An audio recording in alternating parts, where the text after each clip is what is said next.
السلام علیکم ورحمۃ اللہ وبرکاتہ. الحمد للہ رب العالمین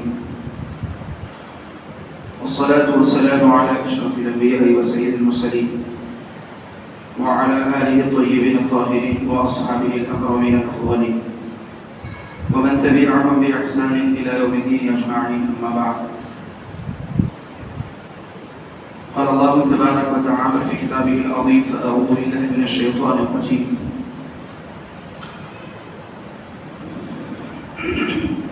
إنا أعطيناك الكوثر. صدق الله مولانا العظيم وصدق رسوله النبي الكريم.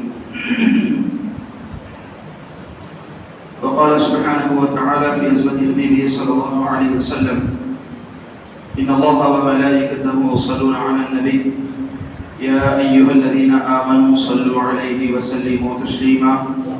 اللهم صل وسلم وزد وبارك على حبيبك سيدنا نبينا مولانا محمد وآله وصحبه أجمعين والحمد لله رب العالمين.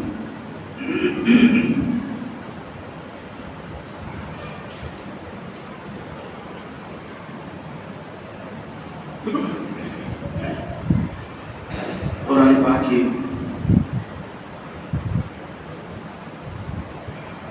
ایک چھوٹی سی سورت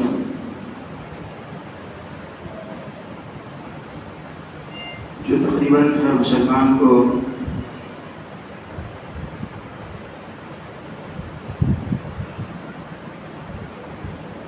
یاد ہوتی ہے.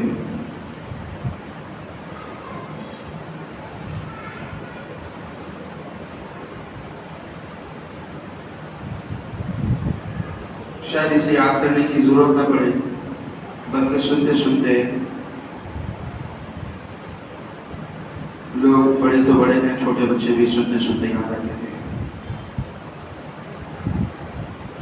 اللہ سبحانہ وتعالیٰ نے ارشاد فرمایا: اِنَّا أَعْطَيْنَاكَ الْكَوْثَرَ. اے محبوب پاک صلی اللہ علیہ وسلم، ہم نے آپ کو کوثر عطا کیا.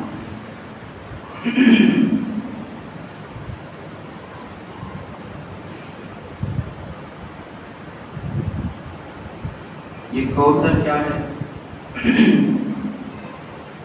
جس کے عطا کرنے کا ذکر اللہ نے قرآن پاک میں فرمایا.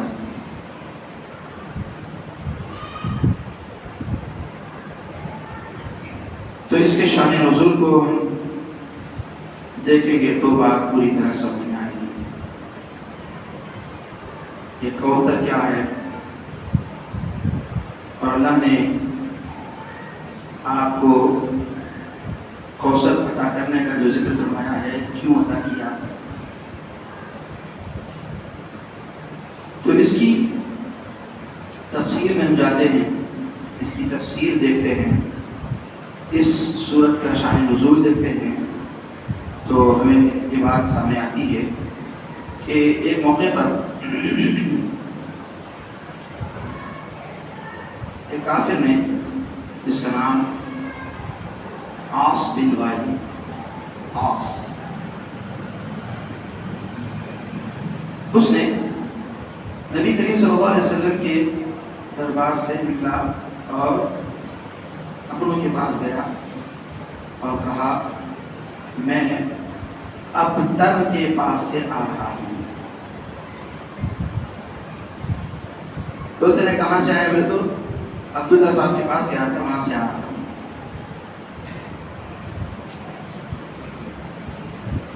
یہ کیوں کہا؟ تو لکھا گیا کہ نبی کریم صلی اللہ علیہ وسلم کے شہزادے، آپ کے صاحبزادے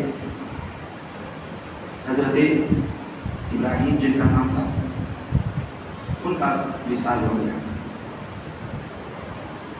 اب جانتے ہیں نبی پاک صلی اللہ علیہ وسلم کو حضرت سیدہ ام المؤمنین خدیجہ کبریٰ رضی اللہ تعالیٰ عنہ سے ہی اولاد ہے. دیگر اور 10 بیویوں سے کسی کو اولاد نہیں. 4 صاحبزادیاں اور 2 صاحبزادے، اور ان میں دونوں صاحبزادے 55 ہی میں انتقال کر گئے. 4 صاحبزادیاں وہ بڑی ہوئی، ان کی بیاہ ہوئی، شادی کر دی گئی. تفصیل طرح بات ہے. تو 2 جو لڑکے تھے 55 ہی میں انتقال ہو گئے. تو حضرت ابراہیم رضی اللہ عنہ کی وفات. تو یوں سمجھو کہ 2 میں سے پہلے انتقال کر گئے تھے، 1 بچے، پھر دوسرے کا بھی انتقال ہو گیا. تو اس وقت اس نے عاص بن وائل نے کہا کہ میں ابتر کے پاس سے آتا ہوں. مطلب یہ ہے کہ ابتر وہ شخص ہوتا ہے جس کی نسل منقطع ہوتی ہے، یعنی جس کی نسل ختم ہو جاتی ہے، جن کی اولاد نہیں رہتی. تو نبی کریم صلی اللہ علیہ وسلم کے 2 لڑکے تھے، وہ دونوں بھی فوت ہو گئے. تو اس نے کہا کہ ابتر ہیں.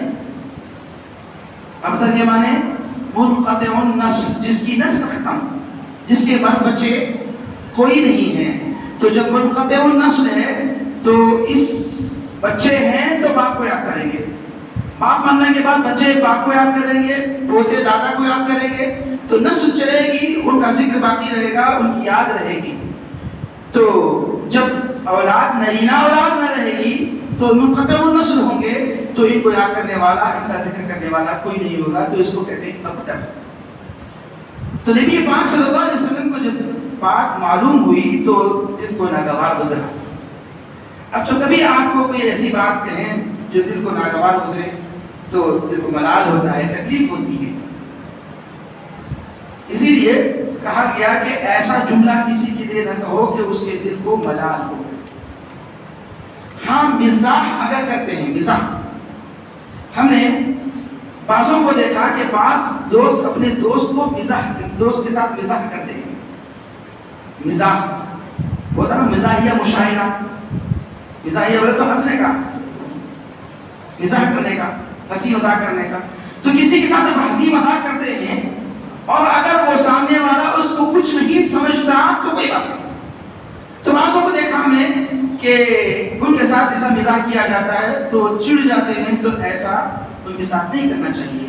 اگر وہ چڑھتے نہیں، لائٹ لے لیتے ہیں، کرتے ہیں اپنے دوستوں میں، تو کوئی بات نہیں ہے.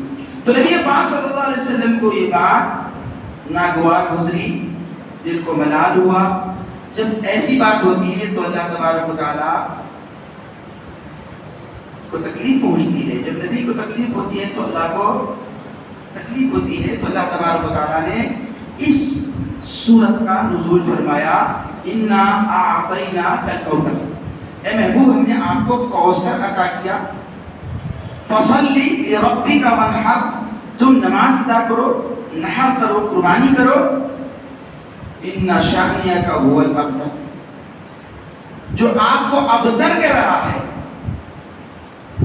بے اولاد کہہ رہا ہے، منقطع النسل کہہ رہا ہے، نسل ختم ہوگی کہہ رہا ہے. اے نبی صلی اللہ علیہ وسلم، آپ کو تو اللہ نے کوثر عطا کیا ہے.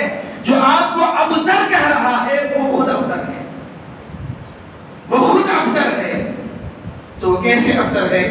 تو عزیزان محترم ذکر کیا آگے. تو معلوم یہ ہوا کہ جب نبی پاک صلی اللہ علیہ وسلم کی شان میں کوئی ایسی بات کہتا ہے جس سے نبی پاک صلی اللہ علیہ وسلم کا دل مغموم ہوتا ہے، آپ کو ملال ہوتا ہے، تو اللہ تبارک و تعالیٰ اس کا جواب فرماتے ہیں. جیسے تبت یدا ابی لہب، یہ سورہ ہے.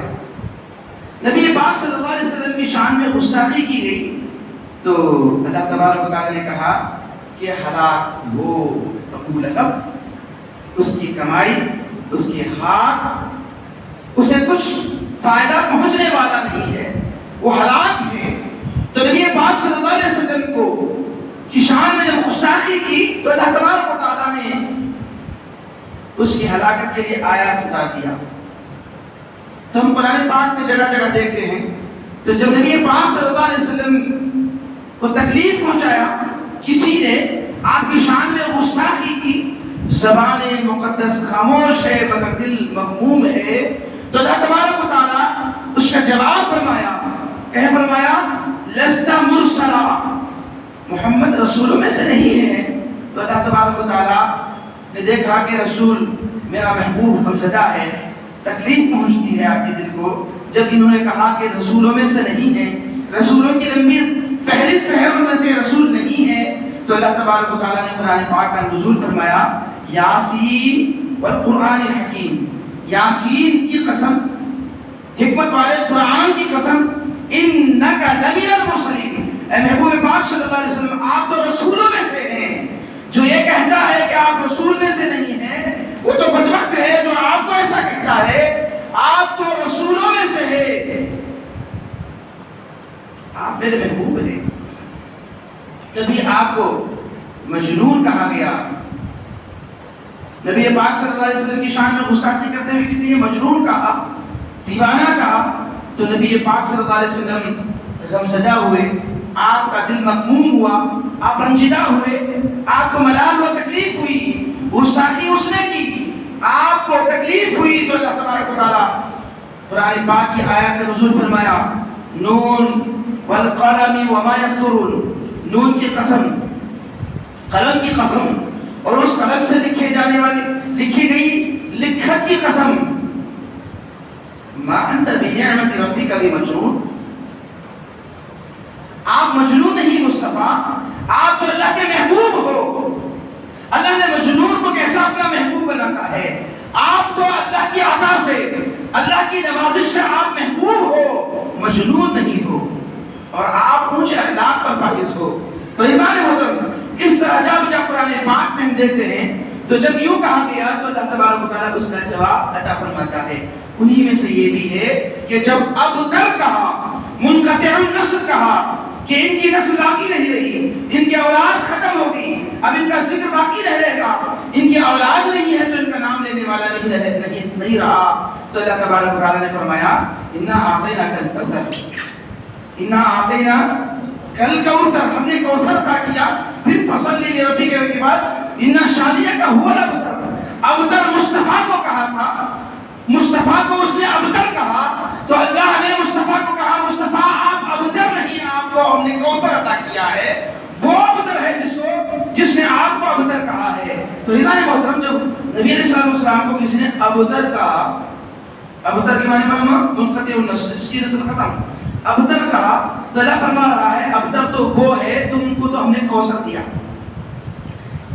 تم کو تو ہم نے کوثر دیا، جس نے آپ کو ابتر کہا، آپ ابتر نہیں مصطفیٰ، وہ ابتر ہے، جس نے آپ کو ابتر کہا وہ ابتر ہے، آپ کو ہم نے کوثر عطا کیا۔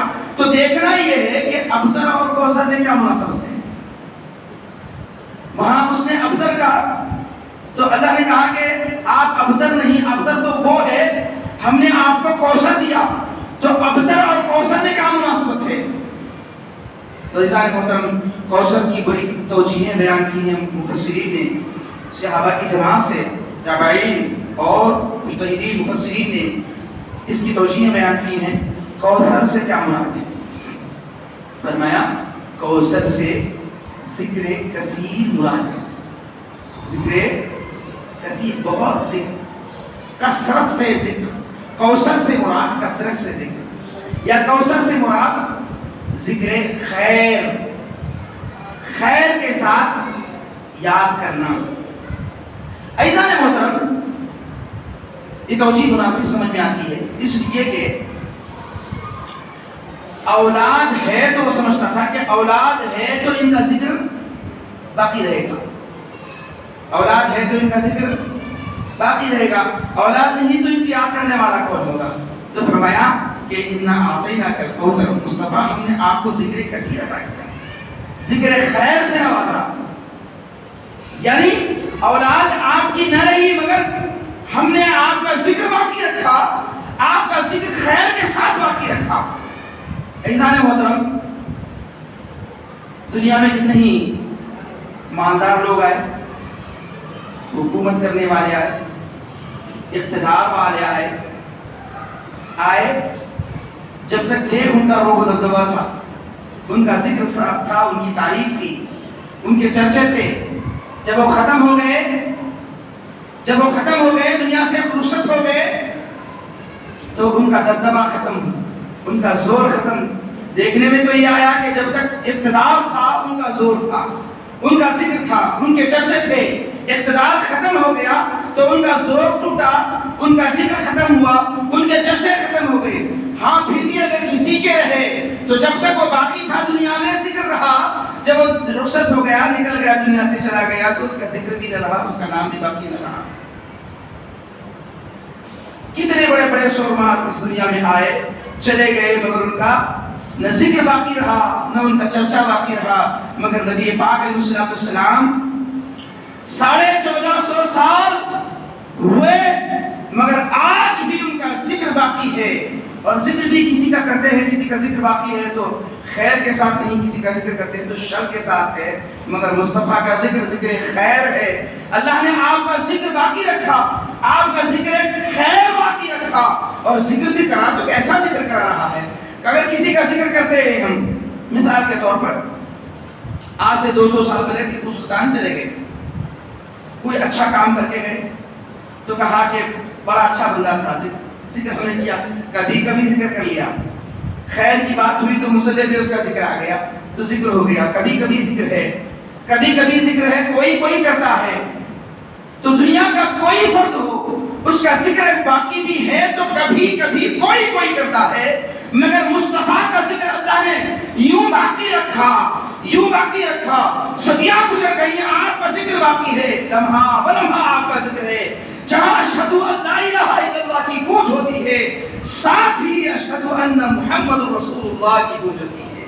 جہاں منبر پر خطیب کھڑا ہو کر کے اللہ کی حمد و ثنا بیان کرتا ہے تو اس کے ساتھ ہی اللہ کے حبیب کا تذکرہ کرتا ہے. جہاں مصلی پر کھڑا ہو کر کے قرآن کی تلاوت کرتا ہے وہیں مصطفیٰ کا تذکرہ آتا ہے، مصطفیٰ کے چرچے ہوتے ہیں. تو عزیزان محترم، اللہ نے اپنے حبیب کا ذکر یوں باقی رکھا کہ کوئی زمانہ، کوئی لمحہ، کوئی جگہ آپ کے ذکر سے خالی نہیں ہے. ہر ایک کا ذکر ختم ہو گیا مگر اللہ نے اپنے حبیب کو فرمایا کہ محبوب ہم نے آپ کو کوثر عطا کیا، ذکر کثیر عطا کیا، ذکر خیر عطا کیا. تو آج ان کا تذکرہ باقی ہے. عزیزان محترم، کون ہے دنیا میں ایسا شخص کہ جس کی تاریخ لکھی گئی ہو؟ ہاں بھائی، تاریخ تو لکھی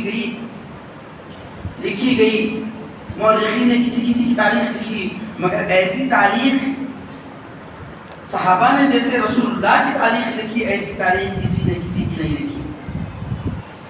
آپ کا بیٹھنا، آپ کا اٹھنا، آپ کا چلنا، آپ کا مسکرانا، آپ کا کھانا، آپ کا پینا، آپ کا دوڑنا، آپ کا سفر، حضر، زندگی کے ہر کیفیت کو، زندگی کے ہر احوال کو صحابہ نے نقشہ کھینچ دیا. کہا کہ مصطفیٰ ایسے تھے، مصطفیٰ چلتے تو یوں چلتے تھے، بیٹھتے تو یوں بیٹھتے تھے، گفتگو کرتے تو یوں گفتگو کرتے تھے. آپ کا سونا یوں تھا، آپ کا اٹھنا یوں تھا، آپ کا مسکرانا یوں تھا، آپ کا غضب فرمانا یوں تھا. آپ کے ہر گوشے کو، وہ خانگی ہوں کہ بیرونی ہوں، باہر کے احوال کو صحابہ نے بیان کیا، اندرونی آپ کی زندگی کو امہات المؤمنین نے بیان کیا.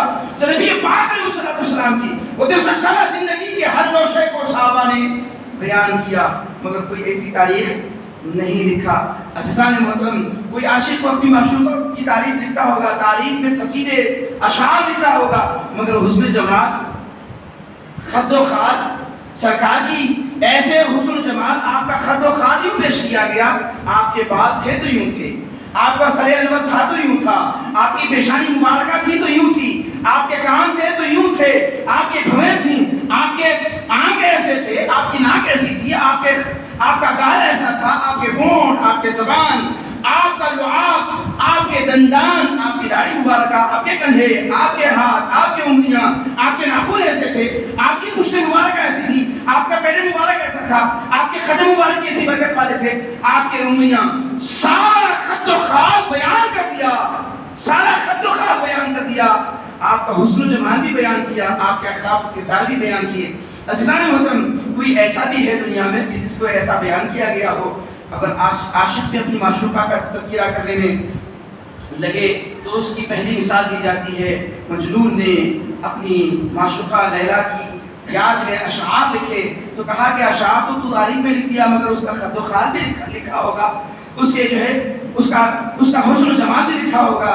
تو کہا کہ میں جس سے محبت کرتا ہوں اگر اس کا خط و خال لکھوں، اس کا جمال لکھنے جاؤں تو مجھے عزیز ہے، وہ مجھے پیاری ہے، دنیا والے تو اسے پسند نہیں کریں گے. عزیزان محترم، صحابہ کے پیش نظر یہ بات نہیں تھی. کہا کہ ہم اگر لکھیں گے تو ہم دیکھنے والے ہی نہیں بلکہ اس کو سننے والے بھی آپ پر فریفتہ ہو جائیں گے، اس لیے کہ آپ کا خط و خال ہی ایسا تھا.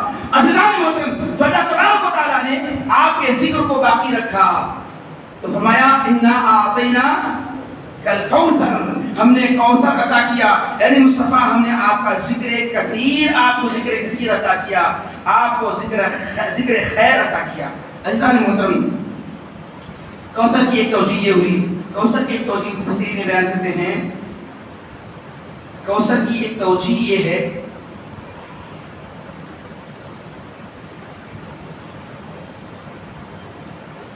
حوض کوثر. حوض کوثر سے مراد حوض کوثر یا کوثر سے مراد خوبیاں والا یا کوثر سے مراد ما سوی اللہ سب عطا کر دینا.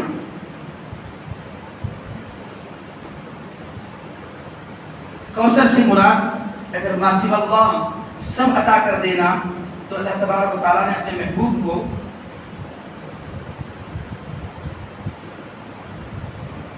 مالک کائنات بنا دیا، خالق کل نے مالک کل بنا دیا. یعنی اس کائنات کو بنانے والا خالق اللہ رب الجلال ہے، وہ خالق ہے اور اس نے اپنے محبوب کو اس کا مالک بنا دیا. کل کائنات کو آپ کے قبضے و اختیار میں دے دیا.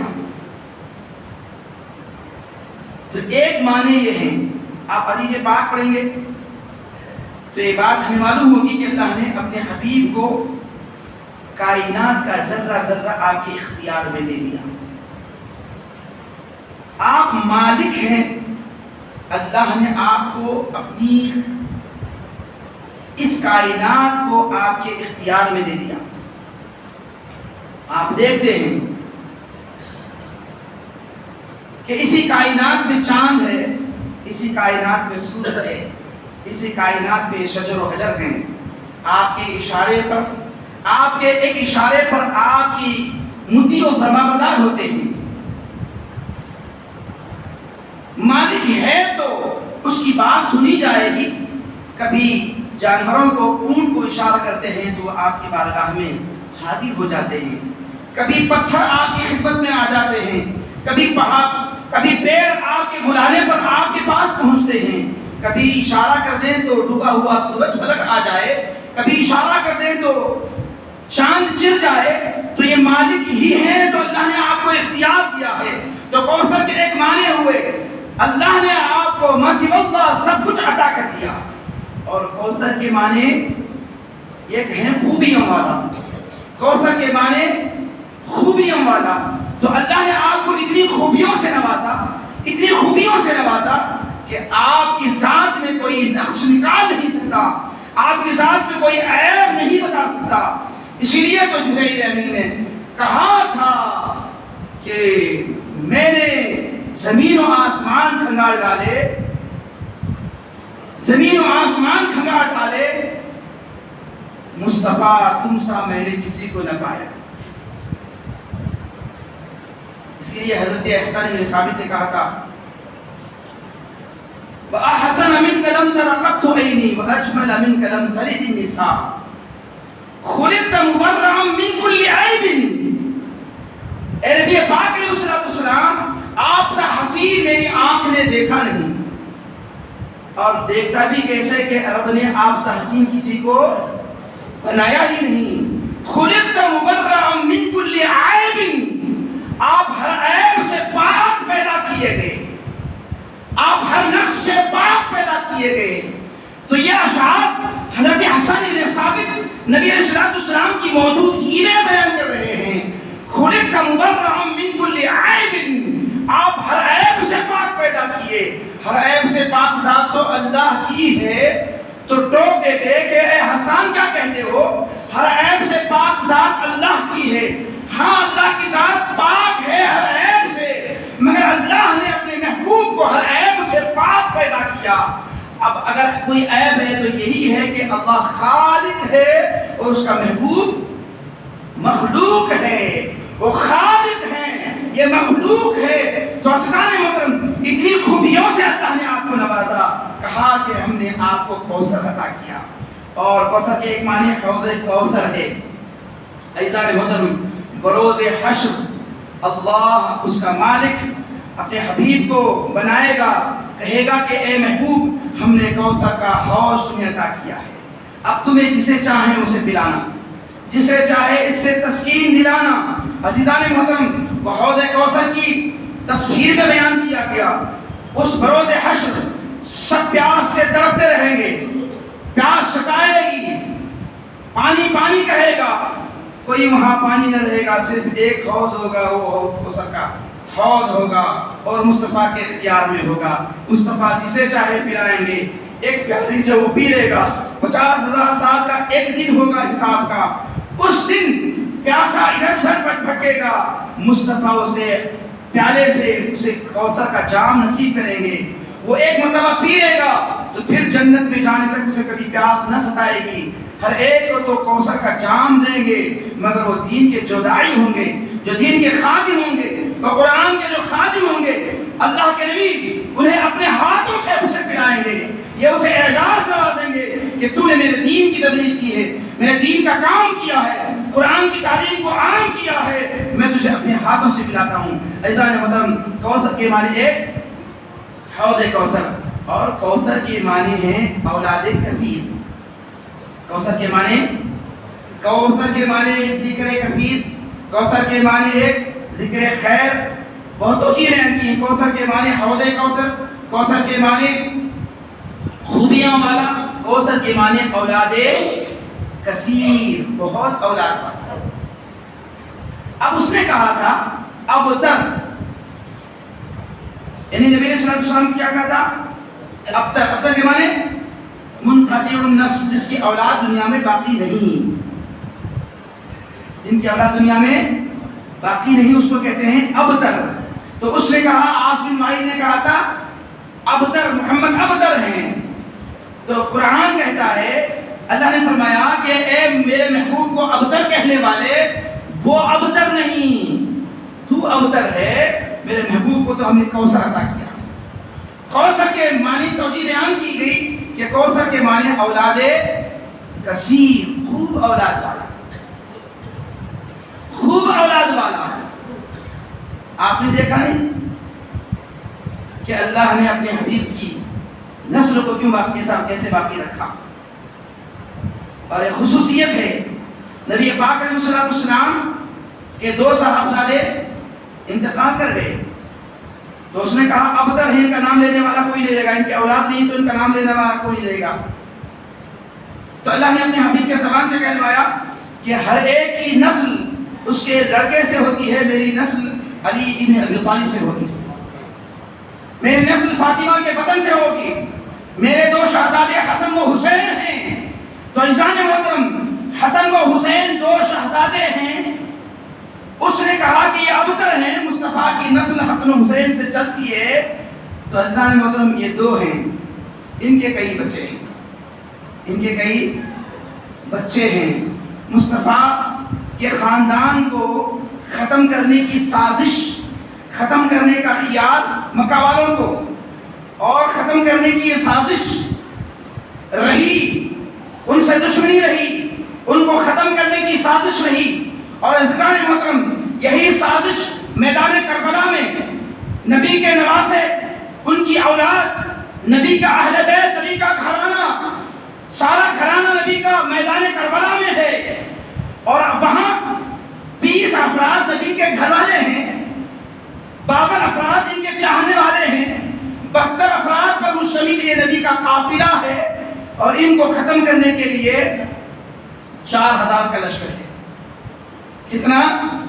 تقریباً 4000 کا لشکر ہے ان کے مقابل میں ہے، اور چاہتا ہے کہ نبی کے گھرانے کو ختم کر دیا جائے۔ وہ ابتر کی بات صادق آئے کہ ختم ہو جائیں، عزیزان محترم یہ ختم ہو جائیں، مگر مصطفیٰ نے ان کو کوثر عطا کیا ہے، یہ کب ابتر ہو سکتے ہیں؟ تو عزیزان محترم جس نے ابتر کہا مصطفیٰ کو، عاص بن وائل نے، وہ ابتر ہو گیا۔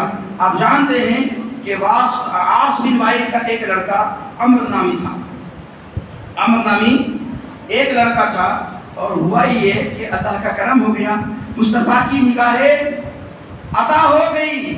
وہ عاص کا جس نے ابتر کہا تھا، منقطع النسل کہا تھا، اسی کا بیٹا عمر نے اسلام قبول کر لیا، مسلمان ہو گیا۔ جیسے ہی مذہب بدل گیا تو توارث ختم ہو جاتا ہے، توارث ختم ہو جاتا ہے، جیسے ہی مذہب بدلا تو توارث ختم۔ تو یہ جب اسلام قبول کیا تو وراثت اس کی سے نہیں ملے گی، اس لیے کہ اگرچہ کہ خود اس کا ہے مگر مذہب بدلنے سے توارث ختم ہو جاتا ہے۔ تو ابتر مصطفیٰ کو کہتا تھا، کہا اے عاص اب تو ابتر ہے، تو ابتر ہے، مصطفیٰ کو ہم نے تو کوثر عطا کیا ہے، اولاد کثیر عطا کیا ہے۔ اب دیکھو کہ یہ دو شہزادگان سے شہزادے دنیا میں تشریف لائے، مگر میدان کربلا میں سب کٹے، سب نے اپنی جان کی بازی لگا دی، اپنی گردن کٹا دی، مگر مصلحت خداوندی تھی کہ ایک جان باقی رہی، امام زین العابدین ایک باقی رہے، جو میدان کربلا سے تنے تنہا خاندان نبوت کا ایک شہزادہ باقی رہا۔ اب چلا تو ایک چراغ سے اللہ نے اتنی چراغ جلائے، اتنی اولاد دنیا میں لائے، اتنی دنیا میں اولاد لائے کہ جگہ جگہ جہاں دیکھو سادات ہیں، جہاں دیکھو اللہ کے نبی کی اولاد ہیں، سید السادات ہیں۔ عزیزان محترم چاہا تھا کہ ختم کر دیں، مگر اللہ نے ایسی برکت دے دی کہ کائنات میں پھیل گئے، جگہ سادات میں نظر آتے ہیں۔ اور یزید جس کو کئی اولاد تھی، 15 لڑکے، کتنی ہی لڑکیاں تھیں، مگر ان کے مقابل میں آیا، ان کو ختم کرنا چاہا تو اللہ نے اسے ایسے ختم کر دیا کوئی اس کی نسل باقی نہ رہی، کوئی اس کی اولاد باقی نہ رہی، مگر جس کو ختم کرنا چاہا تھا ان کی نسل اب رہتی دنیا تک باقی رہے گی اور کثرت سے پھیل گئی، مگر جو ختم کرنا چاہا تھا اس کی نسل ختم ہو گئی۔ ہاں اگر ختم تو ہو گئی، ہاں اگر کوئی بھولا بھٹکا کدھر سے نکل بھی گیا ہے تو یہ نہیں کہتا کہ میں یزید کا بیٹا ہوں، میرا دادا یزید ہے، میرا پردادا یزید ہے، نہیں کہتا، ہے تو نہیں، اگر ہے بھی تب بھی وہ یہ نہیں کہتا کہ میں یزید کا بیٹا ہوں، اس لیے کہ اس پر لعنت ہوگی، وہ فخر محسوس نہیں کرتا، مگر حسینی اولاد ہے تو کہتے ہیں کہ میں حسینی ہوں، میں حسین کی اولاد ہوں، یہ قابل فخر ہے۔ مگر آج بعض لوگوں کو شوق ہو گیا ہے کہ ہے ملا صاحب، ہے جو ہے مکاندار صاحب، ہے فقیر صاحب، اسے شوق ہو گیا کہ میں سید لکھوں، اسے شوق ہو گیا کہ میں سید لکھوں، اس لیے سید لکھوں تو مجھے فخر ملے گا، اس لیے سید لکھا کہ میں جو ہے مجھے عزت ملے گی۔ کسی حضرت سے مرید ہو گیا، زلفیں چھوڑ لیا، ہرا شملہ پہن لیا، جبہ پہن لیا، اور لوگ جب اس کے چاہنے والے ہو گئے تو لکھنے لگا بابا صاحب، سید صاحب۔ تو سید کسی عالم بننے سے، متقی بننے سے، عالم ولی بننے سے، وہ مریدوں کو ہزاروں لاکھوں مریدہ بنانے سے کسی سے وہ سید نہیں بن سکتا۔ سید ایک کسب ہی نہیں ہے، سید ایک کما کر کے بننے والی چیز نہیں ہے، سید کوشش کر کے حاصل کرنے والی چیز نہیں ہے، سید ہے تو وہ رب کی عطا ہے۔ جس گھرانے میں پیدا کرے، حسین کے گھرانے میں پیدا ہو تو وہ سید ہوگا، کمائی سے، کسب سے، کوشش سے وہ سید نہیں ہو سکتا، لکھنے سے سید نہیں ہو سکتا۔ تو اسلام مطلب اللہ نے یہ بیان فرمایا کہ ہم نے کوثر عطا کیا، اے محبوب ہم نے آپ کو ذکر کثیر عطا کیا، اے محبوب ہم نے آپ کو اولاد کثیر عطا کیا۔ اولاد کثیر وہ نبی کے گھرانے والے ہیں، ان کی عظیم شان ہے. وہ شان کو دیکھ کر کے تو لوگوں نے اپنے آپ کو سید لکھنا شروع کیا. وہ شان والے ہیں، وہ حسین کے گھرانے والے ہیں، نبی کے گھر والے ہیں. جو ان کی تعظیم کرتا ہے، جو ان کی تکریم کرتا ہے، جو ان کی قدر کرتا ہے، اللہ اسے قدر والا بنا دیتا ہے. اگر ان کی شان کو سمجھنا ہو تو حضرت جنید بغدادی سے پوچھیں. جنید بغدادی ایک بادشاہ کے دربار کے پہلوان تھے، نامور پہلوان تھے. حضرت جنید بغدادی نامور پہلوان تھے. ابھی روحانیت سے ان کا کوئی تعلق نہیں تھا، جسمانیت سے ان کا تعلق تھا. وہ اپنے جسم کو فروا کرنا، جسم کو توانا کرنا، طاقت والا بنانا، روحانی کائنات کی طرف ان کا کوئی خیال نہیں تھا. وہ پہلوان تھے، اپنے جسم کو فروا کرنا، اپنے جسم کو طاقتور بنانا، وہ اس سے اپنے کارنامے دکھاتے اور اپنی طاقت، اپنا زور دکھاتے کہ میں جسم ایسے جسم والا ہوں. تو عزیزان محترم، ایک وقت وہ بھی تھا، وہ جس دربار کے پہلوان تھے، اس دربار کا بادشاہ اعلان کیا کہ کون ہے جو ہمارے جنید کو پچھاڑ دے، ہرا دے. تو عزیزان محترم، اس زمانے میں کھیل ہی ایسے ہوتے تھے. آج کل تو کھیل نہیں دیکھ رہے. آج کھیل جو ہیں وہ گیم، فون کے کھیل رہے ہیں. تھوڑا پیچھے ہم گئے تو ویڈیو گیم ملتے تھے بچوں کو. ویڈیو گیم، فون بڑی مشکل سے ہمارے پاس رکھا تھا. ان کو کھلانا ہے تو ویڈیو گیم کھیلتے تھے. یا تو جو ہے وہ جالے اندر ڈالنے کا، وہ گولے اندر ڈالنے کا، فلان کچھ تو بھی اس سے ہوتا تھا. تو اس سے نقصان صرف وقت کا نقصان ہوتا تھا، نہ آنکھوں کا نقصان، نہ اعضاء باڈی کا نقصان تھا. اس سے پہلے جو کھیل تھے وہ فٹ بال، والی بال، کرکٹ. وقت ضائع ہے مگر ورزش ہوتی تھی جسمانی. مگر آج تو کھیل ختم ہی ہو گئے، وہ کھیل نہ رہے. آج ہمارے بچوں کو ہم نے باہر نہیں جانا، باہر اندر والے جن کو اب وہ کھیلنا چاہتا ہے، کوئی ایکٹیویٹیز ہونا، بھاگن دوڑی کرنا، کچھ کھیلنا، اس کے جسمانی ورزش ہونا نہیں. دعوت جی اسے صبح اٹھا، تیار کیے، بھگائے اسکول سے آیا، ٹیوشن کو بھگائے، کھلائے، ٹیوشن بھگائے، ٹیوشن سے آیا، ہوم ورک کرتے تھکا سو گیا. پھر اس کے بعد جو ہے ذرا کن کیا تو فون دیے. اب وہ فونوں میں ایسا منہمک ہو گئے، چھوٹے رہے تو گیما کہتے ہیں، ذرا بڑے ہو گئے تو اوریانیت کی چیزیں دیکھتے ہیں، اور ذرا بڑے ہو گئے تو اور کیا دیکھتے ہیں، واللہ اعلم. اب کھیل نہیں رہے، کھیل اب فونوں میں آ گئے، جس سے وہ اس کا وقت بھی ختم ضائع ہو رہا ہے. وقت کے ساتھ ساتھ ہمارا روپیہ تو جا رہا ہے، نیٹ جانے کے ساتھ، نیٹ جا رہا تو روپیے جا رہے ہیں، وقت بھی جا رہا ہے، نیٹ بھی جا رہا ہے. ساتھ ساتھ اس کا جو ہے اس کے آنکھ چلے جا رہے ہیں، اس کے اعضاء کمزور ہو جاتے ہیں. بتایا گیا کہ نیٹ میں جو ہم استعمال کرتے ہیں وہ ہمارے اعضاء میں، جسم میں جو عضو، جو پارٹ کمزور ہوتا ہے اس کو پکڑ لیتا، اس کو خراب کر دیتا، اس کو ڈیمیج کر دیتا. آج فلاں بیماری. ابھی نہیں، اب تو یہ 8 سال ہو گئے نا، زیادہ نیٹ آنے 4-8 سال ہو گئے. اب ہمارے بچے استعمال کر رہے ہیں. بچپن سے ہم نے تو کچھ ورزش کی تھی، ہم کھیل کودے تھے، ابھی ہمارے کو اتنا نہیں معلوم ہوتا. جو ہمارے بچے یہ کرتے آئے ہیں، اب چند سالوں کے بعد معلوم ہوگا ان کی حالت کی کیسی ہے دنیا. تو جو کھیل ہوتے تھے پہلے، جسمانی ورزش ہوتی تھی، جنگل ہوتا تھا، کشتی ہوتی تھی، کھیل ہوتے تھے. تو کہا کہ کون ہے ہمارے جنید کو پچھاڑ دے. تو پہلوان، اتنا نامور پہلوان ہے، کون پچھاڑے. اتفاق سے اسی شہر میں ایک سید زادہ کسی دوسرے گاؤں سے وہاں آیا ہوا تھا، کئی دنوں سے بسا تھا وہاں. اسے کوئی پیشہ، اس کے پاس کوئی ہنر نہیں تھا تاکہ وہ اپنا معاش کا انتظام کر سکے.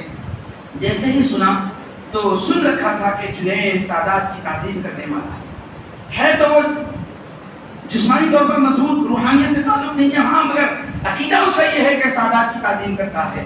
تو اس نے اپنے گھر والوں سے مشورہ کیا کہ میں چاہتا ہوں کہ جنید کے مقابلے میں لڑوں. اگر ہار گیا تو میری کیا بات ہے، میں تو چھوٹا معمولیت ہوں، ہار گیا تو کوئی بات نہیں، جیت گیا تو مالا مال ہوں. جیت کیسے سکتے ہو؟ تو کہا کہ میں کچھ ایسے ہنر وہاں آزماتا ہوں، دیکھیں ہو سکتا ہے جیت ہو جائے. بادشاہ کے دربار میں گیا، جا کر کے کہا کہ بادشاہ سلامت، میں جو ہے تیرے دربار کے پہلوان جنید سے لڑنا چاہتا ہوں.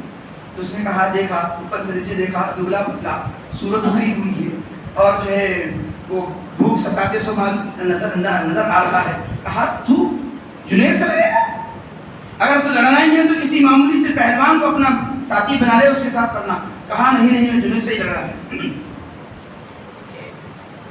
تیری کیفیت یہ ہے، تیری حالت یہ ہے، ترس آتا ہے کہ میں اس کے مقابلے میں تجھے کھڑا کروں. تو اس نے کہا، سید زادے نے کہا کہ بادشاہ سلامت میرے اس دبلے بدن پر نہ جانا، میرے اگر ہنر دیکھنا ہو تو دنگل میں دیکھنا، اگر میرا کرتب دیکھنا ہے تو دنگل میں دیکھنا، میں ویسے کرتب والا ہوں. اب وہ اصرار کرتا رہا تو کہا چلو ٹھیک ہے. کوئی نہیں آیا جنید کے مقابلے میں مگر ایک شخص آیا دبلا پتلا ہے، وہ اکھاڑے میں اپنے ہنر آزماتا دکھاتا ہے. تو ایک دن مقرر ہوا، سب لوگ جمع ہو گئے دیکھنے کے لیے. ادھر جنید بغدادی بھی پہنچے اور ادھر سے یہ سید زادہ بھی آیا. اب تھوڑا بہت تو جانتا ہی تھا، جیسے ہمارے زمانے میں کرکٹر نہیں ہے تب بھی اسے بیٹ پکڑنا معلوم، والا تو مارنا معلوم، اسے بالنگ کرنا نہیں آتا ہوں گا مگر پھینکنا تو آتا ہی آتا ہے نا، کچھ تو آتا ہی ہے نا. تو زمانے کی پہلوانی عام کھیل تھا تو کچھ تو بھی آتا ہوگا. سیدھے قدم بڑھایا، آگے گیا، ہاتھ ملا جیسا تھا شروعات اس کی تھی. شروعات کرتے کرتے اس نے کان میں کہہ دیا کہ اے جنید میں سید زادہ غریب ہوں، مجھ پر رحم کر دینا. جیسے ہی یہ جملہ سن لیا تو جنید کا دل سیج گیا، نرم ہو گیا. اب کیا ہوا کہ دیکھتے دیکھتے تھوڑی ہی دیر میں حضرت جنید چت ہو گئے، وہ آپ پر سوار ہو گئے اور سید زادہ آپ پر سوار ہو گیا. بادشاہ نے کہا یہ تو دھوکہ ہو گیا، ہمارا جو ہے پہلوان اتنا تگڑا پہلوان ہے کہ اس ہمارے علاقے میں کوئی اس کو ہرانے والا نہیں ہے، دبلا پتلا کیسا ہرا سکتا ہے. دوبارہ کشتی لڑی جائے. دوبارہ جب لڑانے کے لیے شروعات ہوئی تو پھر اس نے یہ کہا کہ میں سید زادہ ہوں، بڑا تنگ دست خیال کر لینا. تو پھر حضرت جنید تھوڑی سی کشتی لڑتے لڑتے نیچے ہو گئے، ان پر سوار ہو گیا یہ سید زادہ اور انعام کا مستحق ہو گیا، مالا مال ہو گیا، انعام سے مالا مال ہو گیا. اور جنید چلے. دیکھنے میں آپ بتائیے کہ ہارنے والا خوش نہیں جاتا بلکہ رسوائی محسوس کرتا ہے، آنکھ اٹھا کر دیکھ نہیں سکتا، سر جھک جاتا اس کا کہ وہ ہار گیا ہے. لوگوں نے کہا جنید کیا بات ہے، جنید کیا بات ہے کہ تو اتنا بڑا پہلوان اور چھوٹے سے معمولی آدمی سے تو ہار گیا. کبھی کبھی ایسے کھیلوں میں ہوتا ہے بیلک مگر کشتی میں نہیں ہوتا، کبھی کبھی بس کھیلوں میں ہوتا مگر ایسے کھیلوں میں نہیں ہوتا. تو حضرت جنید نے کہا کہ میں یزید نہیں ہوں کہ میں جو ہے اولاد رسول کے مقابلے میں کہہ رہا ہوں، میں شمر نہیں ہوں کہ ان کے سینے پر بیٹھوں. وہ میدان کربلا میں شمر امام حسین کے سینے پر بیٹھا تھا، میں وہ شمر نہیں ہوں کہ اولاد رسول کے سینے پر بیٹھوں. میں ان کا محب و چاہنے والا ہوں، میں یہ پسند نہیں کرتا کہ میں ان کے سینے پر بیٹھوں. مجھے ذلت گوارا ہے، میں لوگوں کے سامنے ذلیل ہو جاؤں یہ گوارا ہے، مگر میں اولاد رسول کے سینے پر بیٹھ کر میدان حشر میں ذلیل ہونا پسند نہیں کرتا. کہ یوں کہا جائے کہ اے جنید سینے پہ بیٹھنے کے لیے میرے نواسے کا، میری اولاد کا ہی سینہ تجھے تھا کہ میرے اولاد کے سینے پر تو بیٹھا. اس وقت یہ کہا جائے تو میں کیا جواب دوں؟ وہاں کی رسوائی مجھے پسند نہیں ہے، یہاں رسوا ہو جاؤں گا مگر وہاں رسوا ہونا پسند نہیں مجھے. عزیزان محترم شام ہوئی، گھر گئے، سو گئے، تقدیر جاگ اٹھی، آنکھ بند ہوئی، قسمت کھل گئی. سرکار خواب میں تشریف لائے، اپنے دیدار سے مشرف فرمایا اور ارشاد فرمایا اے جنید تو نے ہماری اولاد کی لاج رکھی ہے، اللہ اس کا بدلہ تجھے قیامت میں عطا فرمائے گا. اور ارشاد فرمایا اے جنید جا آج سے ہم نے تجھے اولیاء کا سردار بنا دیا. تو نے ہماری اولاد کی کیا خیال کیا، ہم نے تجھے یہ عطا کر دیا. اس لیے کہ جو نبی پاک علیہ السلام کی گستاخی کرتا ہے، ان کے اہل بیت کی گستاخی کرتا ہے، وہ ذلیل و خوار ہوتا ہے. جو ان کی قدر کرتا ہے وہ مالا مال ہوتا ہے، جو ان کی قدر کرتا ہے وہ مالا مال ہوتا ہے. مصطفیٰ کی اولاد کے در پہ ہوا، نام و نشان مٹ گیا. جو ان کی غلامی کرتا ہے، ان کی تعظیم کرتا ہے، ان کا ادب بجا لاتا ہے، اس کا نام پیران پیر غوث اعظم دستگیر رضی اللہ عنہ کی پیروں میں ان کا نام شمار کیا جاتا ہے. حضرت جنید بغدادی پیران پیر کے پیروں میں سے ہیں. یعنی جنید بغدادی کے مرید کے مرید کے مرید کے مرید حضرت پیران پیر غوث اعظم دستگیر. تو اللہ نے ان کو اتنا بلند کر دیا. تو عزیزان محترم یہ اولاد رسول ہے، ان کی یہ شان ہے.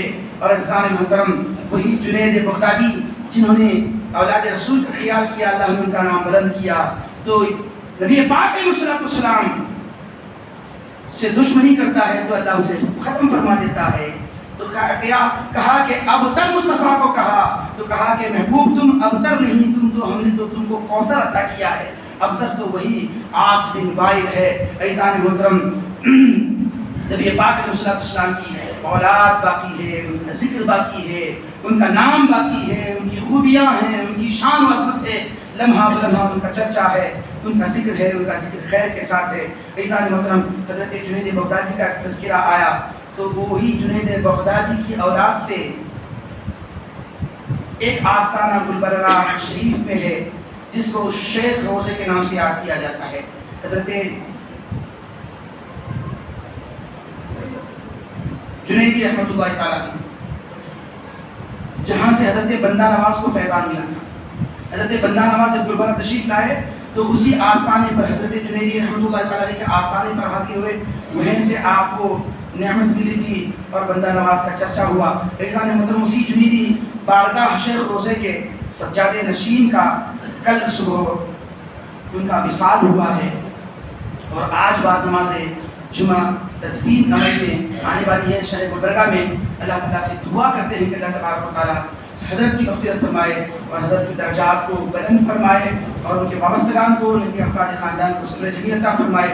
اور اللہ تبارک و تعالیٰ جیسے ان نیک بندوں کو تو نے اس دنیا سے اٹھایا ہے، ان کا نعمت بدل اس دنیا میں مولا سے دعا کرتے ہیں کہ وہ عطا فرمائے تاکہ ایسے اللہ والوں سے دنیا کی بقا ہے، یہ دنیا چلتی ہے. اللہ تعالیٰ سے دعا ہے کہ اللہ تبارک و تعالیٰ ہمیں اللہ کے نبی صلی اللہ علیہ وسلم کی، اللہ کی سچی پکی محبت نصیب فرمائے. اللہ کے نبی صلی اللہ علیہ وسلم کے اہل بیت سے سچی پکی بے لوز محبت عطا فرمائے. محبت کا ثمرہ دنیا اور آخرت میں عطا فرمائے. السلام علیکم.